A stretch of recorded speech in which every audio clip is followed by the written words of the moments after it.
हम अपने अपने मदरसों में पढ़ते हैं और अपने अपने मदरसों में रमाया मकाम पहला नंबर दूसरा नंबर हासिल करते हैं और एक एहसास होता है कि हमको पहले नंबर करने वाले या दूसरे नंबर करने वाले, लेकिन जब सामने ये सूरत पहुँचते हैं जहाँ पूरे हिंदुस्तान के ऐसे बच्चे जो शहीद अच्छा लिखने वाले अच्छा बोलने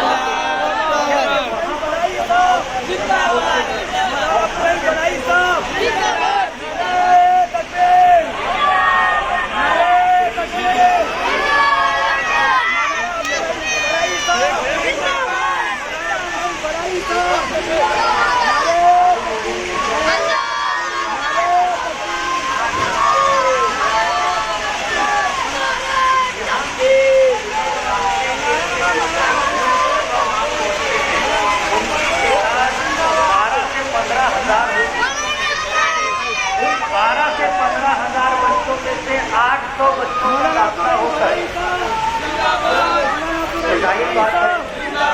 ये 12-15,000 बच्चे जो होते हैं ये वो बच्चे होते हैं जिनको पढ़ने का शौक होता है। ये वो बच्चे होते हैं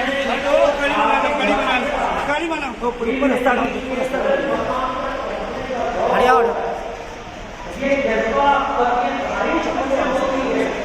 तो अपने और वहाँ दाखिला इम्तिहान होता है इधर से लाओ ना, तो दाखिला इम्तिहान में कामयाब जो बच्चे होते हैं उनकी फहरिस्त तो होती है, लेकिन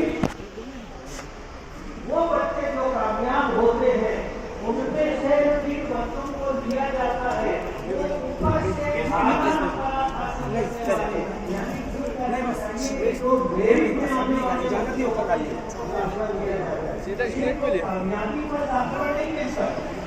चलो आगे चलो,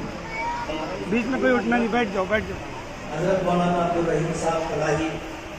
तशरीफ ले आए हैं। हम एरिया में मालीगांव हज़रत का इस्तेमाल करते हैं और तशरीफ आवरी पर ममनून व मशकूर है कि मालीगांव में मदरसा करना का जो प्रोग्राम हुआ,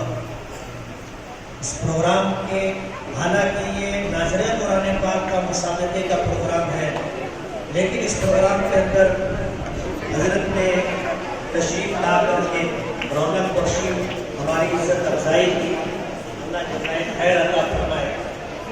मैं अहलिया मालीगांव की तरफ से मौलाना अब्दुर्रहीम साहब का शुक्रगुज़ार।